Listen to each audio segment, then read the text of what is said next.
Buenos días, Nobleza Obliga. Lo primero que corresponde es agradecer profundamente a la comunidad educativa New Horizons. Me siento en casa, fue una experiencia maravillosa la que pudimos compartir juntos el año pasado y debo decirles, casi en secreto, que este año los espera una experiencia superadora. Tenemos a San Costos Guerra, está Sandra, está Fabiana. Va a ser maravilloso lo que va a suceder. Expriman cada uno de los minutos que se vienen porque les tenemos preparado una propuesta muy ecléctica y realmente muy práctica. Debo decir que este primer contacto, esta primera aproximación, a ver si esto funciona. Ahí estamos. Va a presentarles una suerte de resumen, un estado del arte de donde nos encontramos respecto a algunas cuestiones referidas a metodología basada en la evidencia.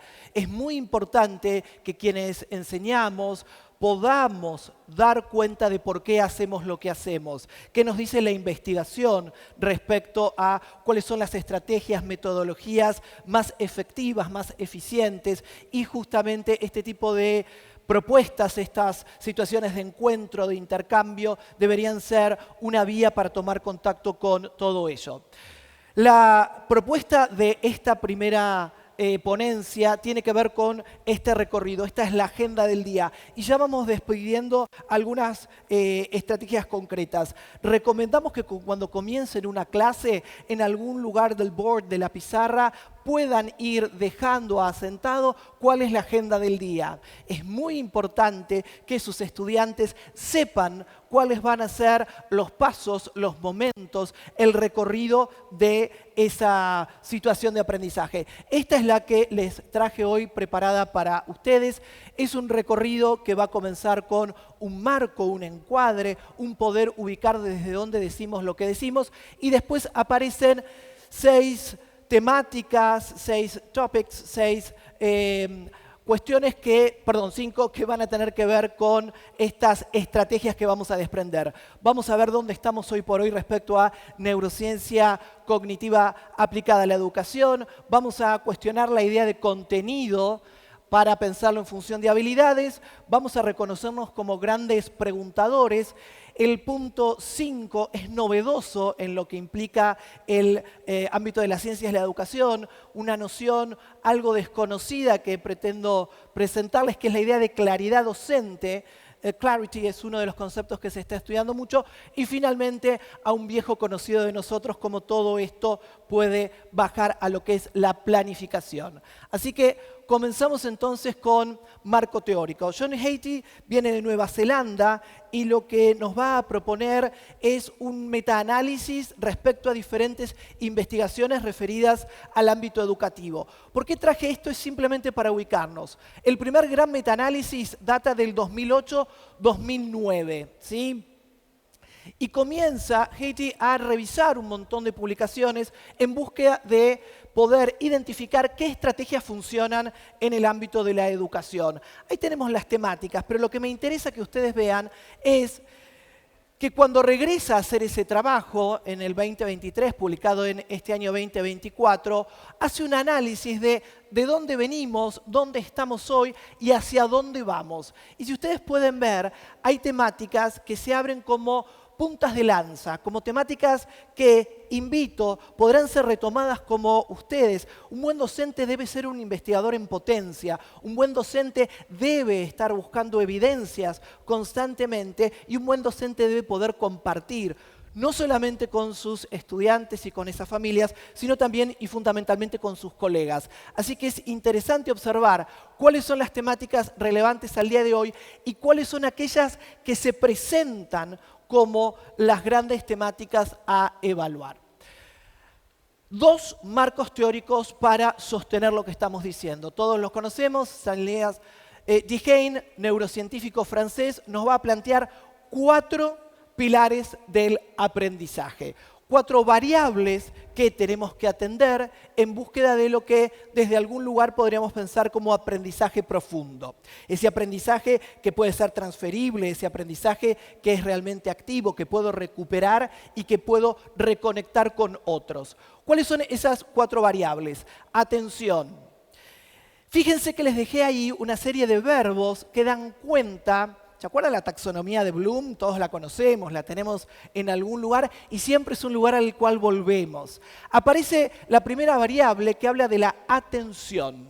Es una de las grandes temáticas de la neurociencia cognitiva aplicada a la educación. El poder captar, sostener la atención, poder prestar atención, tener una atención focalizada pero también alternante, es uno de los grandes desafíos que tenemos los docentes. Tenemos también que ubicar al error como un gran aliado. Es saludable cometer errores. Debemos celebrar el error. Por fin aparece ahí una conceptualización validante del error. Y es a partir del error donde la tarea docente tiene que ver con la retroalimentación, el feedback. El error me permite a mí fundamentalmente hacer una evaluación de mi propia práctica. Esto lo vamos dejando asentado. Cuando el docente evalúa, siempre se está evaluando a sí mismo. Está observando qué propuestas, dispositivos, estrategias han resultado y cuáles no. Y es a partir de esa evaluación donde va haciendo ajustes. Una variable tiene que ver claramente con la consolidación. Vamos a pensar algo respecto a la memoria a largo plazo, la posibilidad de que el aprendizaje realmente significativo es aquel que se conecta, se engancha, se pega, se vincula con algún aprendizaje que ya ha estado asentado en esa memoria a largo plazo. Y dejo para lo último un concepto que va a ser central en esta ponencia, el concepto de compromiso activo. ¿Y por qué lo dejo para lo último? Primero, porque en momentos donde todo debe ser rápido, donde todo debe ser sencillo y fácil, es la escuela, es el docente el que de manera casi contracultural viene a decir, para aprender hay que esforzarse.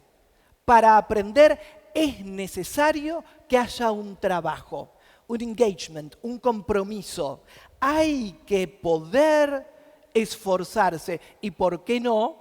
Y vamos a una de las temáticas que seguramente trabajemos en otro encuentro, tolerar determinados niveles de malestar.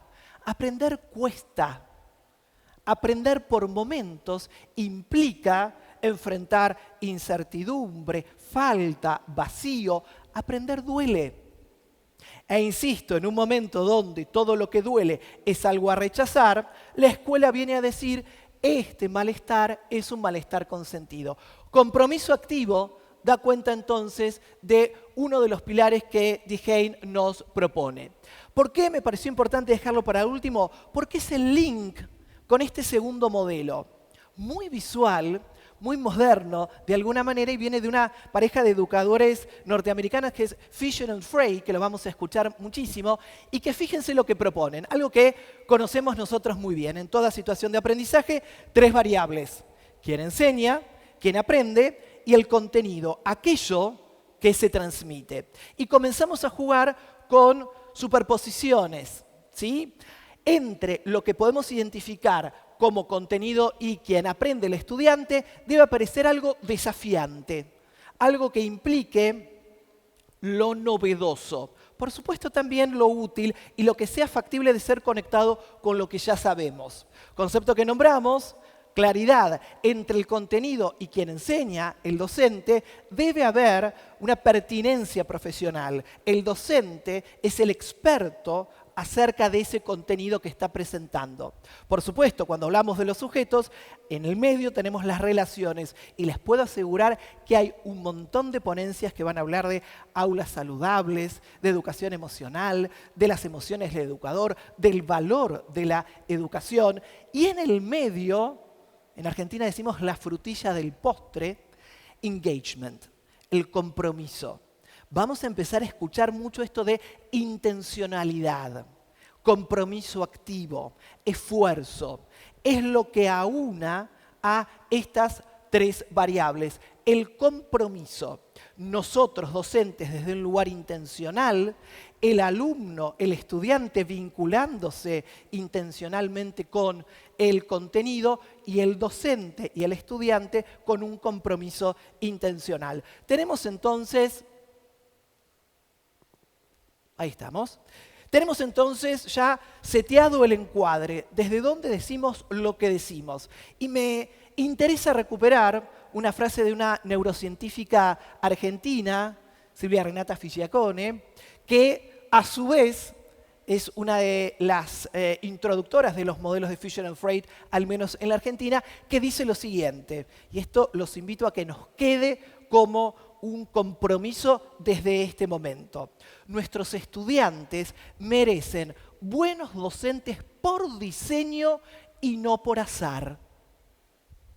No es una tómbola, no es una lotería.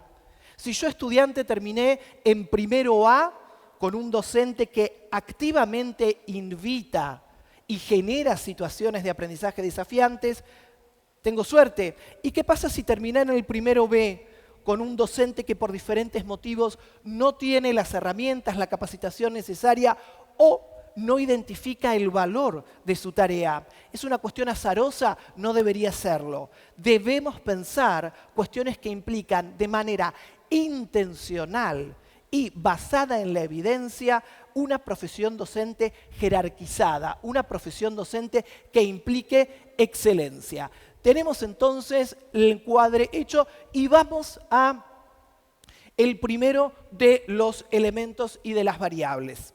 Y me voy a acercar un poquito porque estamos demasiado lejos. Cerebro. Ustedes saben, yo trabajo desde la neurociencia cognitiva aplicada a la educación, particularmente en la neurociencia afectiva. Y podríamos pensar, ¿qué sabemos al día de hoy respecto al cerebro? Sabemos mucho y también es importante decir que debemos aceptar al día de hoy que no vamos a conocer todo acerca del cerebro, y poder también aceptar esto implica conocer las limitaciones del cerebro. Cuenta una intimidad. En algún momento uno presentaba el modelo MacLean, de Paul MacLean, del cerebro triuno, como una gran verdad relevada, una cuestión que era extremadamente atractiva en términos didácticos, un cerebro reptil, un cerebro mamífero y un cerebro humano. Y trabajábamos mucho y generábamos estrategias de trabajo áulico. Y hoy por hoy, con toda la humildad que nos corresponde a quienes hacemos investigación, debemos decir, hoy es un neuromito. No hay evidencia que pueda sostener esto. Nos ha abierto la posibilidad de pensar un montón de cuestiones en ese bridge too far que se presentaba entre la educación y la neurociencia, pero hoy debemos decir, es mucho más complejo que pensar tres cerebros que van creciendo uno sobre el otro. Por lo tanto, vamos a lo que hoy la evidencia nos dice y hoy, agosto 2024, podemos afirmar. Nadie nos dice que en mayo de 2027 vayamos a decir lo mismo. 4 elementos que podemos considerar, insisto, hoy como comprobados y establecidos. El primero da cuenta de la idea de un cerebro que es único. Por supuesto, somos individuos de una misma especie, pero cada cerebro es único. Una linda analogía, como las huellas digitales. ¿Por qué? Because of the wiring. Tiene un cableado particular. Desde las neurociencias cognitivas abiertas a las ciencias sociales y humanísticas, siempre hablamos de un cerebro en contexto. ¿Vieron que nosotros muchas veces lo personalizamos? El cerebro aprende, el cerebro sabe. El cerebro no hace nada, el cerebro es un órgano. Quien lo hace es el sujeto que posee ese cerebro. Froxán, en España, es muy crítica del cerebrocentrismo y hay que escuchar esto. Debemos decir entonces que el cerebro es producto de en la zona geográfica donde hemos nacido, de cómo hemos sido alimentados, de cómo son nuestros vínculos, nuestro entramado, cómo es nuestro patrón de sueño, claramente cómo es nuestra genética, la epigenética que implica la correlación con el ambiente y por lo tanto el primer principio nos dice los cerebros son únicos. Hay variables que compartimos, pero hay algo de lo único e irrepetible. Sabemos que el funcionamiento del cerebro se da en red. ¿Qué da cuenta de esto? Que siempre estamos conectando. Pasamos al tercero de los principios. La conexión se da, AUSUB, el siempre presente, entre lo que vamos a ingresar como nueva información y la información que ya tenemos. Nunca conocemos nada desde el desconocimiento absoluto. Siempre lo hacemos a partir de una situación que previamente hemos podido consolidar.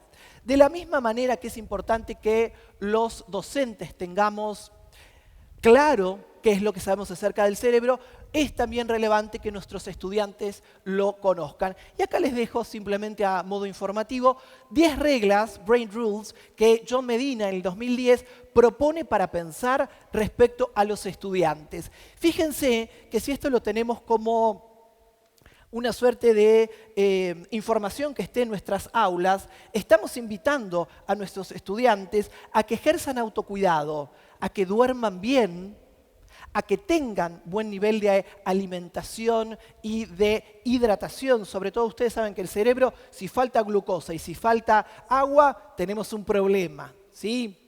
También es importante el movimiento, el ejercicio y entender que si bien siempre buscamos que el ingreso de la información sea multisensorial, ¿saben quiénes lo trabajan muy bien? Los docentes de kinder, de inicial, en jardín de infantes, con niños pequeños. Ahí tenemos claramente propuestas que son multisensoriales. A medida que nos vamos haciendo más grandes, parece que nos olvidamos de esto y todo pasa a ser algo que ingresa desde la oralidad o eventualmente a partir de la lectura y la escritura. Hay que moverse más. Van a trabajar muchísimo con mis colegas esta idea de el movimiento y lo multisensorial como central. Por supuesto, el tener un lóbulo occipital tan desarrollado, la visión es, dentro de los sentidos, una puerta de ingreso muy importante. De hecho, vamos a trabajar acerca de lo que se conoce como aprendizaje visible y la necesidad de poder dejar asentado y en registro todo lo que tiene que ver con el hecho de cómo estamos pensando. Si no tenemos mucho inglés, ahí también están en castellano. Avanzamos respecto entonces a algo que nos puede frustrar mucho, lo pusimos en rojo para que nos asuste un poquito, pero no tanto, respecto a qué jerarquía tiene la información que va a ingresar a la memoria operativa. Si ustedes se fijan, la memoria operativa sería la puerta de ingreso. Esa que después va a dar cuenta de una memoria que va a ser de trabajo, una memoria a corto plazo y finalmente, si todo sale bien, una memoria a largo plazo. Es importante tener en cuenta que la información más relevante para el cerebro es la información que afecta a la supervivencia. Si yo tengo un niño o un adolescente que tiene miedo, va a ser muy complejo que pueda aprender. Si tengo un niño o un adolescente que tiene hambre, que tiene sueño, que se siente inseguro, va a ser prácticamente imposible que la información ingrese. ¿Por qué? Porque toda la información que va a ingresar es la información que afecta a la supervivencia. Por lo tanto, el primer objetivo es que este estudiante se sienta seguro, en un entorno estable. Solamente a partir de un entorno estable podemos utilizar el wow factor, el factor sorpresa. Pero la sorpresa existe cuando no estamos en contextos de incertidumbre. Si esto lo tengo ya garantizado, la segunda información jerarquizada tiene que ver justamente con la información emocional, la gran estrella del Congreso de este año. Yo necesito que este niño y que este adolescente se sienta en calma, se sienta tranquilo, se sienta nombrado, se sienta validado. Y esto da cuenta de la posibilidad de haber trabajado fundamentalmente la cuestión grupal y la cuestión vincular. Y recién, pobres docentes nosotros, en un tercer lugar, muy lejos, está la información que tiene que ver con lo cognitivo, donde claramente lo que voy a necesitar es poder trabajar atención sostenida. Pero fíjense, primero tengo que garantizar seguridad, luego un entorno emocional que sea estable y recién en ese momento voy a poder trabajar lo que tiene que ver con lo cognitivo. Como somos muchos y no podíamos pensar en dinámica taller, vamos a dejar algunos tips, algunas sugerencias cada vez que aparezca esta imagen. Para cerrar esta primera estrategia, les dejo entonces una serie de intervenciones que ustedes pueden hacer teniendo el cerebro en mente, sabiendo que vamos a tener que atender a estas dos primeras jerarquías. Permitan que sus estudiantes se hidraten de manera regular. Permitan que tengan botellas de agua o que puedan acceder a agua de manera regular. Abran de forma muy frecuente las ventanas y permiten que sea un ambiente aireado. Si el centro educativo lo permite, es muy interesante tener plantas dentro de la sala, del aula, del salón. También es relevante que de manera sistemática estén planificadas situaciones que tengan que ver con el movimiento. De hecho, ustedes van a trabajar con la gran Fabiana Bobasi la importancia de las pausas activas. Es muy relevante que esto esté incluido dentro de la planificación. ¿Por qué? Porque lo estamos pensando como condición para el aprendizaje. No voy a habilitar las botellas de agua cuando tenga 5 estudiantes a punto de caer desvanecidos. Lo voy a hacer antes y va a ser una intervención que ya está pensada de antemano. Vamos entonces a avanzar con el segundo elemento central de este encuentro. Nos pasamos los docentes hablando de contenido, pero ¿qué es un contenido? El contenido fundamentalmente es algo que tiene sentido en tanto está dentro de otra cosa, de algo que justamente lo contiene. Lo que les voy a proponer es que nos animemos a pensar a los contenidos que debemos impartir como medios para un fin. Es decir, que nos movamos, en algún momento se habló de contenidos conceptuales, contenidos actitudinales, contenidos procedimentales. La propuesta es poder pensar en contenidos que tengan sentido en tanto entrenamiento de habilidades. Mucha palabra para decir contenidos que sirvan para hacer. Contenidos que habiliten un saber hacer. Esto es relevante en tanto lo que estamos buscando son aprendizajes profundos y aprendizajes significativos. Por lo tanto, la idea tendrá que ver justamente con retomar algunos estudios vinculados a los llamados hábitos de mente. Costa y Kalec los trabajan y llegan al consenso de pensar 16 movimientos mentales que deberían ser transversales a todas las asignaturas, materias y a todos los niveles. Cuando trabajemos un contenido, deberíamos tener como target, como blanco, como objetivo, que algunos de estos movimientos mentales, estos hábitos de mente, estén siendo entrenados. La pregunta que muchas veces nos horroriza a los docentes es la pregunta que sobre todo en nivel secundario nos hacen los estudiantes. ¿Y esto para qué me sirve? Y es una obligación de nosotros docentes poder dar respuesta a esa pregunta incómoda, molesta. Esto tiene que servir. Tal vez no sirva para allá. Tal vez no gane más puntos en el Fortnite, tal vez no sea algo que dé cuenta de una necesidad actual, pero sí debemos poder dar respuesta en términos de habilidades. Esto hará más cercana tal posibilidad, esto habilitará tal escenario, esto será una herramienta que justamente te permita crecer, avanzar, tener una vida con mejor calidad. En términos un poquito más cognitivos, yo les traje este modelo, ¿sí? Este modelo que, vamos a empezar a desordenar un poco las cosas, lo podemos pensar en tres, ¿sí? Fíjense, primer nivel, un nivel de input, de ingreso de la información.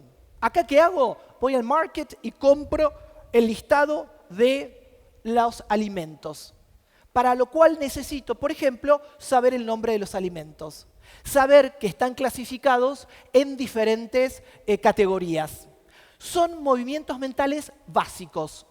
Nombro, identifico, clasifico, puedo generar determinadas agrupaciones. Esto es importante, esto es básico, esto es central, pero también es la condición necesaria para otras cosas. Debo decir con mucho dolor que muchas veces nuestras propuestas pedagógicas quedan en ese primer nivel. En el segundo nivel llegué a mi casa y con todos los alimentos que pude comprar, porque los pude identificar, porque los pude agrupar y porque los pude clasificar,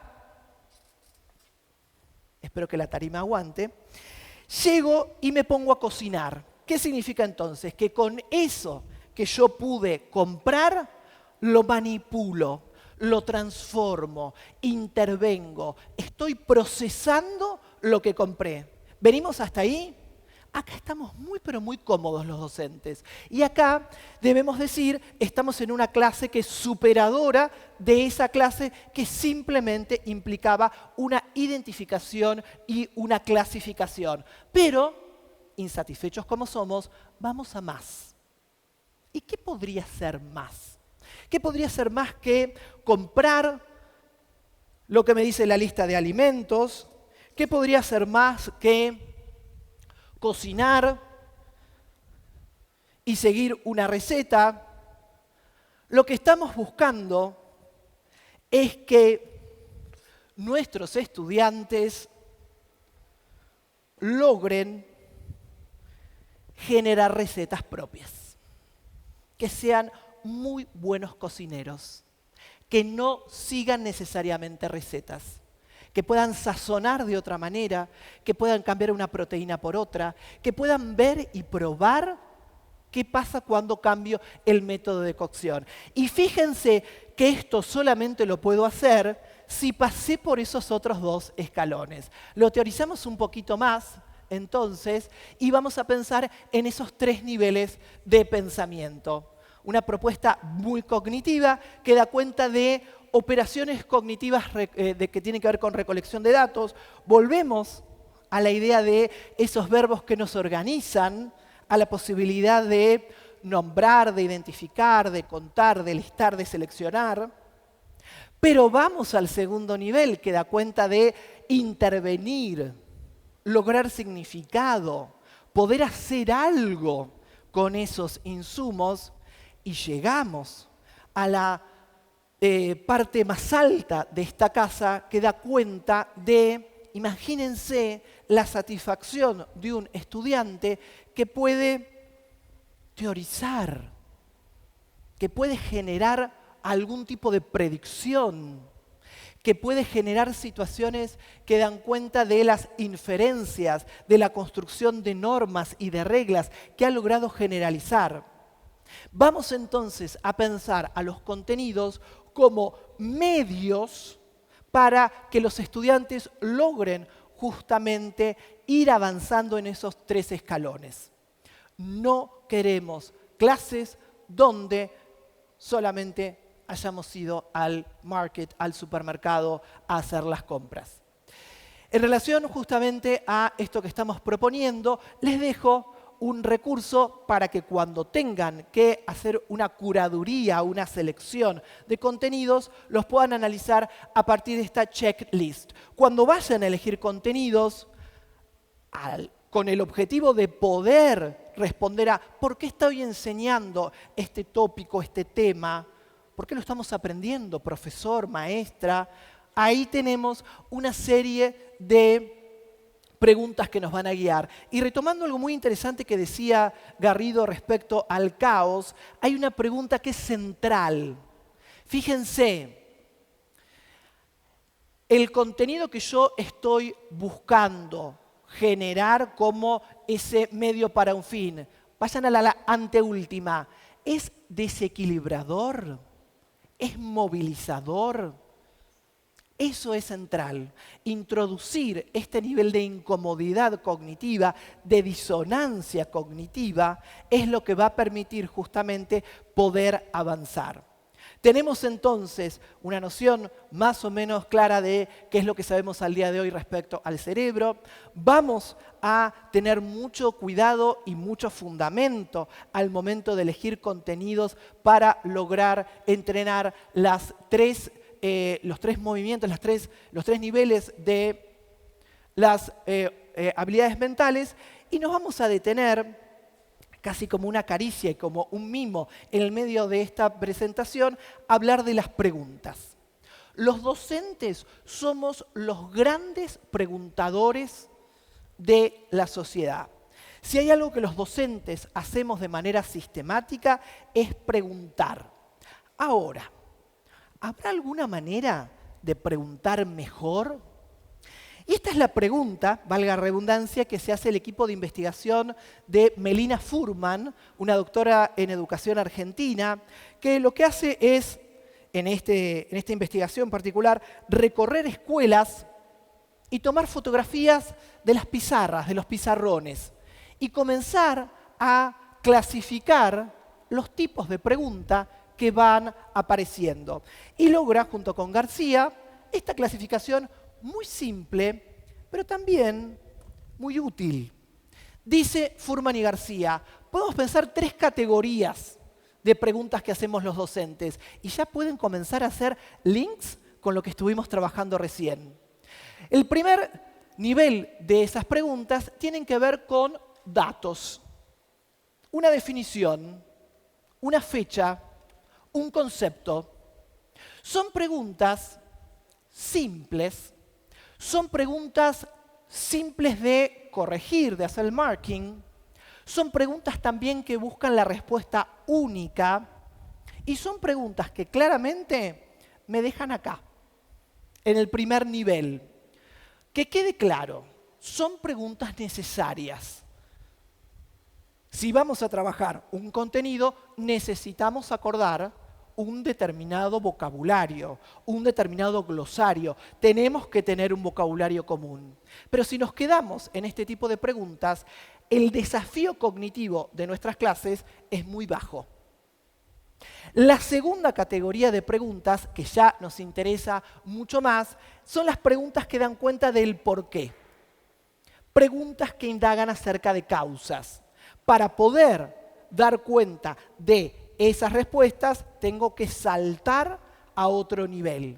Tengo que poder generar algún tipo de conexión entre los conceptos. Y por supuesto, las preguntas más interesantes y aquellas que los invitamos y las invitamos a generar son los que ellas llaman, preguntas investigables. Preguntas que den cuenta de aplicar una metodología de investigación para poder lograr una determinada hipótesis, poder explicar un fenómeno, poder generar algún tipo de teoría, poder generalizar. Para poder preguntar cada vez mejor, ahí estamos, les vamos a pedir que a partir del próximo ciclo lectivo intenten evitar estas categorías de preguntas. No hagan preguntas retóricas, no hagan preguntas de respuesta única, traten de evitar preguntas question tags, esas preguntas donde el docente y el estudiante sabe la respuesta. Por supuesto, traten de evitar, y ahí sacamos el traten, no hagan preguntas que sean ofensivas o defensivas, no hagan preguntas que conteste el texto, hagan preguntas que sean una invitación a pensar. Esas preguntas que podemos pensar como investigables, las podemos mejorar. Imaginen, escriban una pregunta que ustedes harían acerca de un contenido. Un contenido que sepan que van a trabajar. Una pregunta que remite a un concepto central de su ciencia, de su arte, de su técnica, de su disciplina. Y a partir de esto comiencen a jugar con los modificadores, con los condicionales. La arquitectura de las buenas preguntas implica jugar con lo que jugamos siempre, que es el lenguaje y las palabras, en 3 categorías. Pueden agregarle a esa pregunta alguna referencia en términos sociales. Y fíjense que siempre estamos pensando respecto al range, al alcance. Podemos hacer una pregunta referida al estudiante en sí, abrir a su familia, a sus amigos, a sus compañeros de clase, a sus vecinos, a su comunidad, a sus compatriotas o a la humanidad. No es lo mismo preguntar acerca de uno que de varios, que de la raza humana. Cuando yo complejizo el range, el alcance respecto a lo social, voy a estar subiendo los escalones. Lo puedo hacer también respecto a la geografía, tienen ahí el ejemplo. No es lo mismo como un fenómeno económico, cultural, artístico, físico, impacta en mi barrio, en mi país, en el planeta Tierra o en el universo. Y fíjense cómo ahí se escucha ese tracking, estoy haciendo un esfuerzo para que pensemos un poquito más. La tercera categoría de alcance tiene que ver justamente con lo temporal, jugar con los momentos. Vuelvo. Si yo estoy analizando un fenómeno físico, puedo preguntar si este fenómeno físico mis abuelos lo hubiesen vivido de la misma manera. O cómo puedo hacer un pronóstico a cómo este fenómeno físico será vivido dentro de 100 años. Fíjense que ese tipo de preguntas, esas invitaciones a pensar, no tienen una respuesta única. Desde el marco de aprendizaje visible, fundamentalmente enseñanza para la comprensión, hay un comodín, una carta blanca que nos ayuda mucho. Cuando ustedes noten que su clase está muy allá y quieran subir, hay una pregunta que siempre les sirve. Se la tatúan. ¿Cuál es? ¿En qué te basás para decir eso? Y a partir de ahí se abren un montón de operaciones mentales que tienen que ver con la búsqueda de evidencia, que tienen que ver con la capacidad de argumentación, que tienen que ver con la diversidad y la posibilidad empática de escuchar respuestas distintas. Estas preguntas que hemos dado en llamar preguntas poderosas invitan a un esfuerzo mental. Queremos que las clases sean una invitación a pensar. Fíjense que para cerrar este tópico que estamos trabajando respecto a las preguntas, les dejo un juego. Muy, pero muy divertido porque funciona. No sé qué toqué. Bien, el juego se fue. Bien, mientras vuelve, no sé si será la... Ah, no, acá lo veo yo. Van a hacer lo siguiente, van a dividir a su clase en diferentes grupos. Nota mental, ahí volvimos, we're back online. Van a dividir la clase en grupos. Siempre quien divide a la clase en grupos, ¿quién es? El docente. Nunca los estudiantes eligen con quién es el grupo. ¿Por qué? Porque el docente ha diagnosticado y conoce ese grupo. Los tengo en grupos y voy a dejar una temática de las que estamos trabajando. Estamos trabajando conocimiento del medio, estamos trabajando un cuento, estamos trabajando una operación matemática, estamos trabajando un sistema del cuerpo humano, estamos trabajando una cuestión política, estamos trabajando un proceso natural, un fenómeno físico. Eso va a estar en el medio.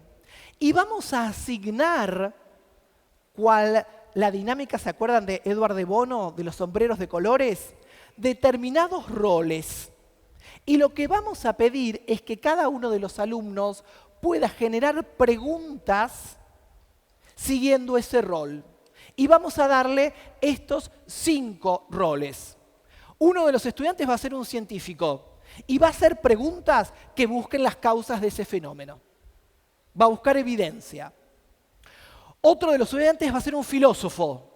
Y este filósofo o filósofa va a buscar sentido, direccionalidad. una mirada más axiomática. Otro estudiante va a ser juez, jueza, y va a estar empecinado en los hechos, en la verdad. El cuarto va a ser un artista que va a buscar la belleza. Y el último va a ser un empresario que va a buscar utilidad y rendimiento. Estas miradas, forzadas por la misma dinámica, van a permitir justamente entrenar en lo que podríamos llamar el arte de preguntar.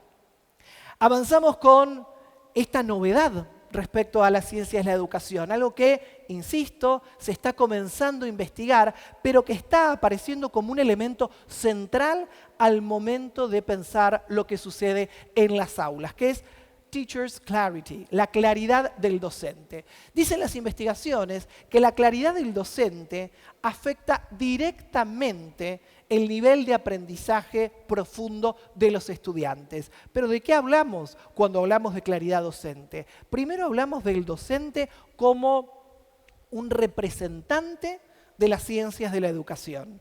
El docente está formado de manera profesional en el arte y la ciencia de enseñar. Por lo tanto, la claridad del docente da cuenta de estas 4 variables. La claridad al momento de la organización de las tareas y de la estructura. Cuando yo tengo una clase poco clara y desorganizada, hay muchas menos chances de que algo del aprendizaje pueda darse. El docente también tiene que estar en condiciones de ser claro respecto a su explicación. Una explicación precisa y pertinente que da cuenta de un amplio manejo de los contenidos conceptuales, pero fundamentalmente de una claridad respecto al destinatario. Si yo no tengo claro qué saben mis alumnos, cómo aprenden mis alumnos, va a ser muy complejo que la explicación sea realmente pertinente. Un concepto que nos encanta, que es el de práctica guiada. El docente, fundamentalmente, es un mostrador. El docente muestra cómo se hacen las cosas que propone hacer. El docente tiene que ser claro al momento de presentar cómo, frase con una traducción apresurada que no nos gusta mucho, pero la explicamos, luce el éxito. ¿Qué se espera de ese estudiante? El estudiante lo tiene que conocer a partir de la presentación clara del docente. El docente debe poder modelizar en todos los casos respuestas, procedimientos y productos áulicos. Si yo, estudiante, no sé qué se espera de mí, si yo, estudiante, no sé qué es una respuesta correcta, va a ser muy difícil que pueda dar cuenta de esos niveles de comprensión. Y finalmente, algo que conocemos y hemos trabajado mucho, todo lo que implica las estrategias de retroalimentación, de devolución, de feedback. Por lo tanto, resumimos, claridad docente. Un buen docente, que son todos los que tenemos en este momento aquí, debe poder explicar y explicarse a quien pregunte qué deben aprender los alumnos. En términos conceptuales, debe ser claro, breve y preciso. También debe ser un experto en las ciencias del aprendizaje y la enseñanza. Debe poder explicar cómo aprenden los estudiantes. Y lo que les decía hace un rato, debe poder dar cuenta de cómo se ve el éxito académico. Si el docente falla o es deficitario en alguna de estas 3 variables, seguramente hay menos chances respecto a cómo va a darse el outcome, el resultado de esa situación de enseñanza y aprendizaje. Lo mencionamos antes y ahora lo recuperamos a John Hattie, que va a hablar de Mindframes, una temática muy estudiada. Todos conocemos ya a lo que tiene que ver con las mentalidades de crecimiento y las mentalidades rígidas. En este caso, Mindframes son marcos mentales, son esos grandes, esas grandes ideas, esas grandes creencias que dan cuenta de cómo yo pienso una determinada situación, cómo me pienso a mí mismo, cómo pienso un determinado fenómeno. Y acá tenemos el resumen de los 10 Mindframes para docentes, para profesores y maestros que propone justamente Hattie en el 2008. Tengamos en cuenta que es una mirada que tiene que ver con una direccionalidad. Es muy difícil que todos nosotros podamos tener todos estos Mindframes activos en el mismo momento. Pero nos sirve para lo siguiente. Vamos a leerlos primero. 1. Soy un evaluador de mi impacto. Repetimos esto. Cada vez que se da una situación de evaluación, el que se está evaluando es el propio docente. 2. En relación, dice, veo la evaluación como información acerca de mi impacto. La pregunta no es ¿por qué no aprendes? La pregunta es ¿por qué yo no he logrado todavía identificar las estrategias necesarias para que tú aprendas? Y ese es mi desafío. 3. Colaboro, no estoy solo. No existe la posibilidad del aprendizaje sin la dimensión social. Lo dijo también el señor Garrido. Somos manada, aprendemos con otros. Los aprendizajes más relevantes siempre son en comunidad. 4. Soy un agente de cambio. Este es hermoso. Y creo que todos los estudiantes pueden mejorar. Esto es central. El docente apuesta y apuesta. We teach, we reteach, and we teach again. Lo que hacemos es continuar apostando a el aprendizaje continuo. Seguimos, busco el desafío. Somos insatisfechos, queremos más. 6, doy retroalimentación e interpreto y actúo sobre la retroalimentación que recibo. 7, voy oscilando entre el diálogo y el entre el monólogo y el diálogo. Siempre hay un momento donde está esa explicación, esa presentación que da cuenta de expertise, pero también de la pertinencia, y después se abre el juego. Continuamos. Me informo explícitamente a los estudiantes sobre cómo se ve el impacto exitoso desde el principio. Insisto, esto es algo muy nuevo que se está escuchando mucho. Tenemos que modelizar el éxito. No demos por sentado que los estudiantes saben qué se espera de ellos. Y hablo en todos los niveles. Primero yo modelizo y después estoy en condiciones de poder evaluar rúbrica de por medio, se nos viene una charla muy interesante de rúbricas, acerca de cómo ha sido el producto por parte del estudiante. Construyo relaciones y confianza en un lugar donde es seguro cometer errores y aprender de los demás. Lo mencionamos respecto a las 3 jerarquías y me enfoco en el aprendizaje y el lenguaje del aprendizaje. Les decía, ninguno de nosotros tiene activos estos 10 Mindframes de manera sistemática y continua, pero les propongo un ejercicio de autorreflexión. Para cerrar esta parte, de estos 10 Mindframes, elijan uno que sea su fortaleza. ¿Con cuál de estos 10 ustedes dicen, ahí estoy yo? Esto me caracteriza. Mis colegas, mis estudiantes, me reconocen como la cara visible de este Mindframe, de este marco mental. ¿Lo tienen? Ahora hagan el trabajo inverso. ¿Cuál es mi oportunidad de crecimiento? ¿Cuál me falta más? ¿Cuál me cuesta más? ¿Cuál es mi desafío para el próximo ciclo lectivo?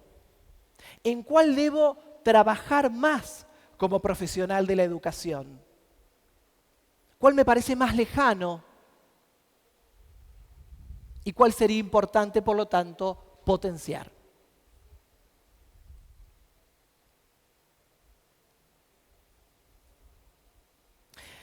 Vamos empezando a terminar y llegamos al último punto, un punto que se plantea como la integración de todo lo que estuvimos trabajando.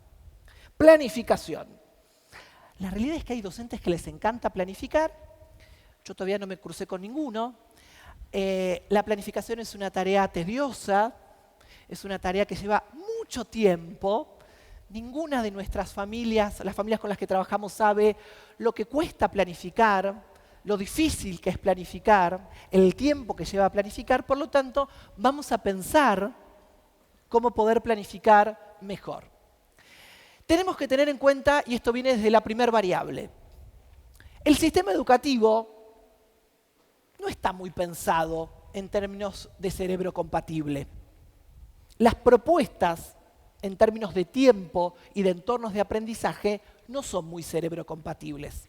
Por ejemplo, tenemos que tener en cuenta que en general los lapsos atencionales son mucho más breves que los estímulos de aprendizaje que están planificados de manera formal. Fíjense, la regla de los 10 minutos nos propone tener en cuenta que en una clase, en un módulo de aproximadamente 1 hora, se van dando de manera sistemática, cada 10 minutos, la necesidad de despertarnos.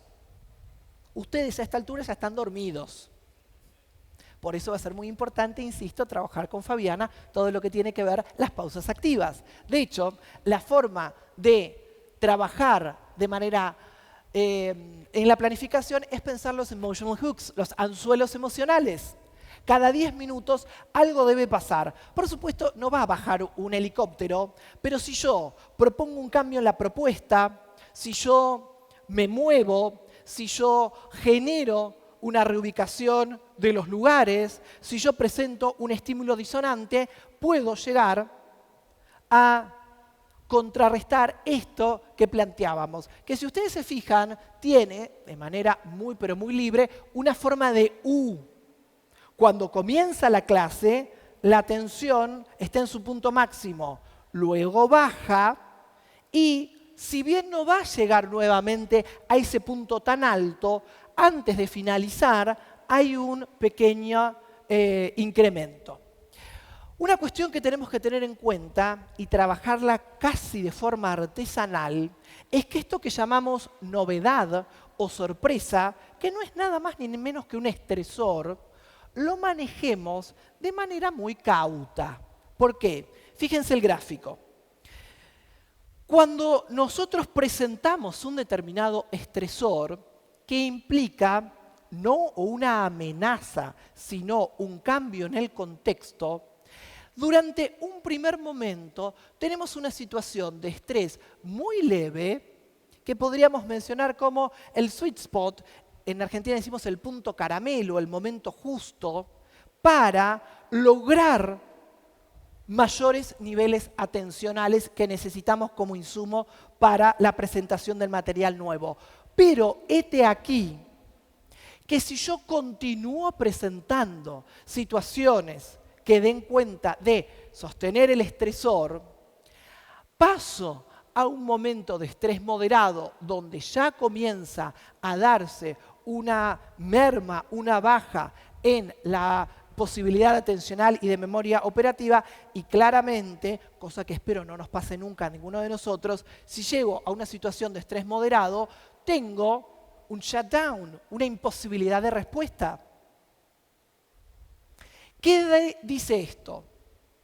Que si yo estoy acá, me olvidé de la importancia del entorno seguro, estable y donde es posible cometer errores. Por lo tanto, este es un trabajo artesanal, casi de grupo por grupo y siempre en términos contextuales. No será lo mismo el manejo de estresores al comienzo del ciclo lectivo, previo a vacaciones, ante una situación, por ejemplo, de catástrofe, cuando el grupo está atravesando por alguna situación particular. Sí es relevante que nosotros podamos generar en estas pausas tiempo para pensar, porque, si es algo que dijimos muchas veces en la presentación de hoy, aprender es un esfuerzo y pensar lleva mucho combustible. Pero no solamente el combustible que implica mucha glucosa, que de hecho lo lleva, mucho combustible en términos de tiempo. Por lo tanto, es necesario que estas pausas también actúen como invitaciones para la consolidación de los contenidos. Desde el modelo clásico de enseñanza para la comprensión, una buena planificación debería poder contestar estas 3 preguntas. Es una manera relativamente simple de comenzar una planificación. Yo voy a querer contestar a la primera pregunta que me dice ¿qué quiero que mis estudiantes comprendan? Eso me va a dar el hilo conductor, eso me va a dar el topic, eso me va a dar el contenido que se va a trabajar. Y tiene que ser uno. Si yo a la primera pregunta contesto con un listado de 15 tópicos, estamos en problemas. La segunda pregunta, una vez que yo ya tengo qué es lo que voy a invitar a mis estudiantes que comprendan, es ¿y qué van a hacer para comprenderlo? Fíjense que ahí se habilita la posibilidad de pensar desempeños.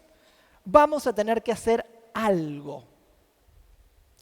¿Y cómo voy a saber yo y los estudiantes que han llegado a la instancia de comprensión?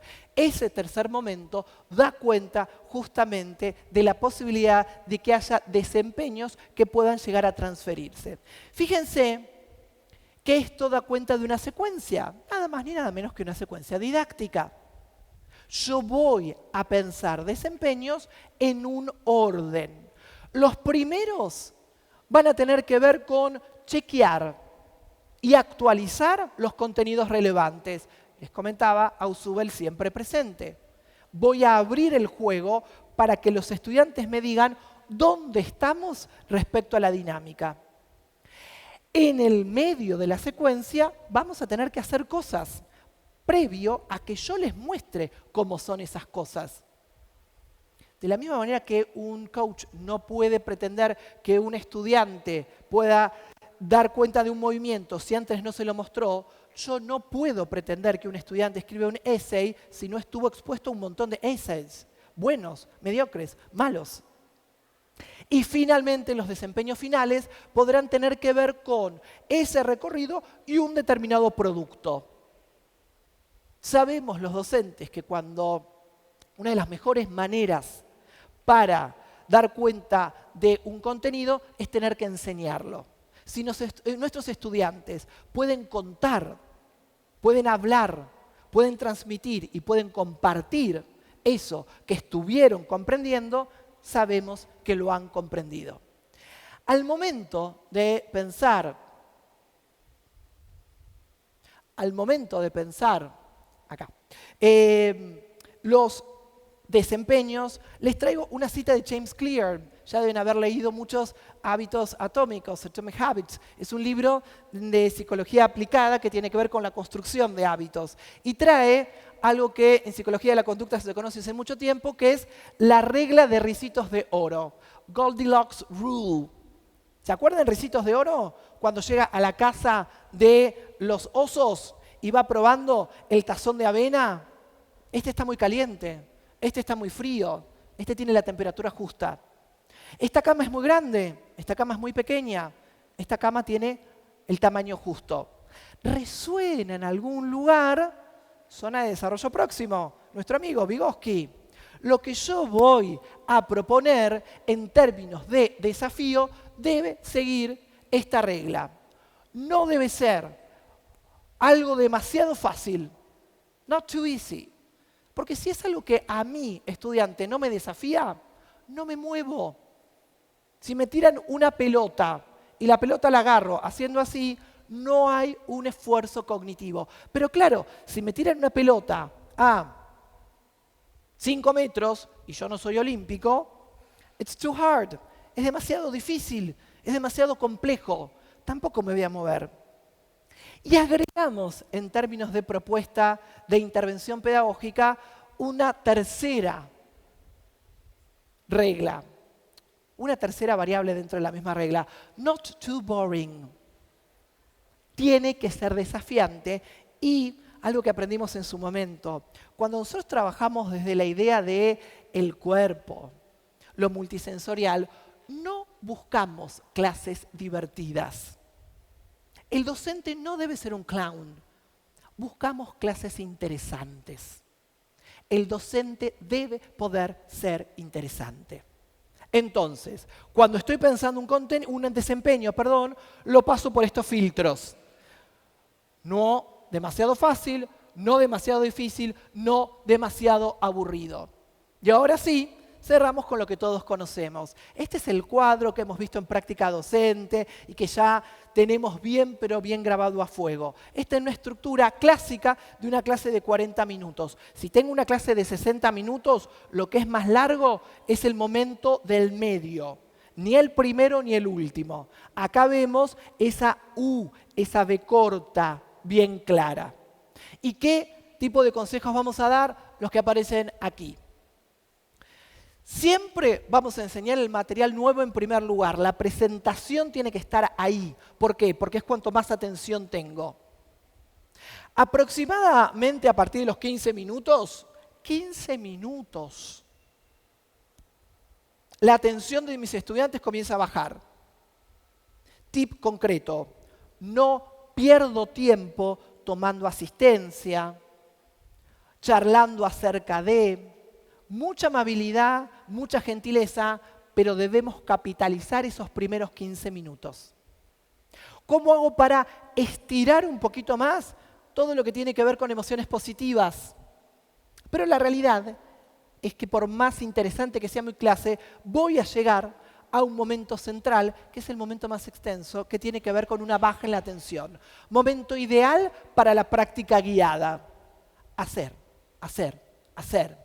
Y una palabra que durante muchos años tuvo muy mala prensa, repetición. La repetición es central. Es importante la repetición. Dirá las neurociencias, la repetición con novedad, pero repetición al fin. Y en el final tengo una última oportunidad. Oportunidad que yo les recomendaría aprovechen para algún ticket de salida. Una dinámica, una rutina de pensamiento que tenga que ver con titular, con un 3-2-1, con preguntas para la próxima clase, con una síntesis significativa, pero recordemos, el nivel de atención de la última parte nunca va a ser igual al nivel de atención de la primera parte de la clase. ¿Qué podemos aprovechar de la investigación? ¿Qué condiciones favorecen? Bueno, claramente que el alumno se sienta protagonista de su proceso de aprendizaje, el introducir novedades de manera frecuente respecto al uso de los recursos, de las variables que tengan que ver con lo multisensorial, el hecho de estar generando agrupamientos siempre y cuando yo recuerde, no voy a generar agrupamientos que terminen poniendo en riesgo lo emocional, sino que permitan construir sentido de pertenencia, algo que permita justamente la conexión con los contenidos previos.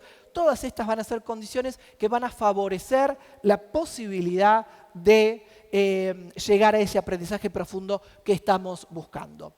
Antes de irnos y dar cierre a este primer encuentro, una propuesta. Les dejo 10 consejos para llevarse al aula. Y les pido que puedan hacer este trabajo de selección, de filtro. Algunas de estas propuestas las tienen automatizadas, son expertos, son referentes. Yo voy a tal docente porque me ayuda a pensar estrategias para, por ejemplo, repetir, repetir, repetir. Yo voy a tal docente porque es una máquina de dar analogías y metáforas. Y no hay algo más amigable que aprender a partir de analogías y metáforas. Voy a aquel docente porque sabe cómo poner el cuerpo en escena. Tiene un montón de ideas que permiten llegar al aprendizaje a partir del cuerpo. Pero ¿cuál me falta? ¿Cuál me cuesta más? Trabajar con las emociones, ser un mostrador. ¿Corrijo demasiado tarde y la asociación ya se generó? ¿Cuáles van a ser entonces mis propias propuestas de crecimiento docente para este próximo ciclo lectivo? Agradezco inmensamente el respeto, la atención y la participación. Muchas gracias.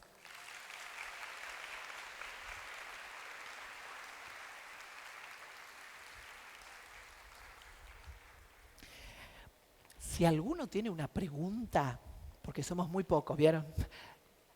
Tenemos algunos minutos, si quieren, para hacer alguna intervención, algún comentario. Si tienen ganas, seguramente podemos habilitar un micrófono, ¿puede ser? Si alguien quiere hacer algún comentario o sumar algo a lo que hemos estado trabajando juntos. Sí, buenos días a todos los presentes y a usted, el expositor. Me surgieron bastantes cosas interesantes pensando mientras usted estaba hablando, y concretamente quiero destacar dos y que pudiésemos conversar un poquito sobre eso.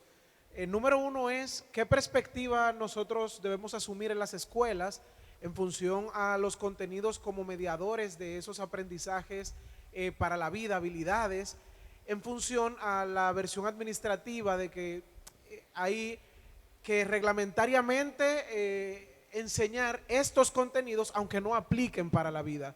Esa es la cuestión número uno. Y número dos, ¿cómo o si se ha estudiado si los estudiantes pudiesen quedarse enganchados a la dopamina en el cerebro con el tema de los emotional hooks? Porque si les estamos dando constantemente un refuerzo, eso creo que puede aumentar sus niveles dopaminérgicos y crear, digamos, una adicción que dependan de eso para aprender. Bien, pregunta a alguien que sabe. Vamos con la primera. En República Dominicana, al igual que, por ejemplo, en la República Argentina, los contenidos son prescriptivos. Nosotros no elegimos qué contenidos dar, pero los invito a que nos pensemos como curadores de contenidos. ¿Qué significa? Los contenidos van a estar, pero, de hecho, no se los traje, pero hay un gráfico muy interesante que son 3 círculos concéntricos. Y tiene que ver con, de todos esos contenidos que yo debo trabajar, yo docente, después de haber conocido a este grupo particular, a esta comunidad educativa particular, a este momento histórico, hemos pasado pandemias. ¿Qué contenidos voy a poner en el centro? Esos contenidos van a tener mayor nivel de profundidad. Esos contenidos van a tener mucho más tiempo de trabajo, mucho más práctica guiada. En el segundo anillo, contenidos que van a ser vistos en términos de presentación. Es verdad, no los vamos a trabajar tanto, porque tal vez no sean tan relevantes para esta comunidad, para este grupo, y una afrenta al ego mucho mayor. La tercera categoría, contenidos que van a ser informados, nombrados. Y acá vuelvo a esta autonomía docente, a la posibilidad de que sea el docente, el buen docente, el que dice, yo soy parte de esta comunidad educativa, no el Ministerio de Educación. Y esa posibilidad permite justamente avanzar sobre uno de los requisitos que también se nos pide, aprendizajes más personalizados, aprendizajes que sean respetuosos de las diversidades. Bueno, la posibilidad de hacerlo es justamente así. Segunda pregunta, dopamina. Es muy importante tener en cuenta que el tipo de estimulación que vamos a presentar nosotros dista de lo que...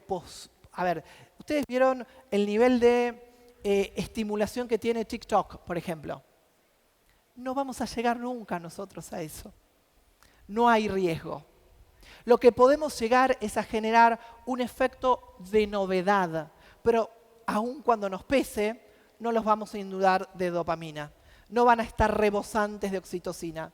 No van a ser fanáticos de nuestras clases. No van a querer quedarse en la escuela para seguir aprendiendo. Debemos reconocer que no va a suceder esto. Sí van a estar más despiertos, tal vez, ante la posibilidad de llevar a cabo el esfuerzo que la propuesta pedagógica implique. ¿Sí?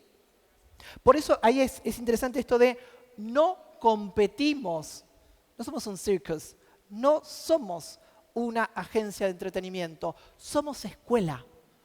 Y la escuela no tiene que ser graciosa. Un libro muy interesante se llama La escuela no es un parque de diversiones.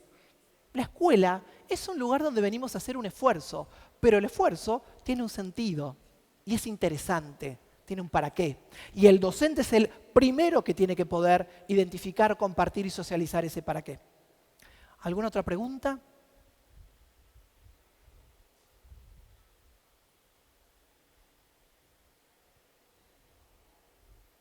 Silencio. Todos queremos ir a tomar un café.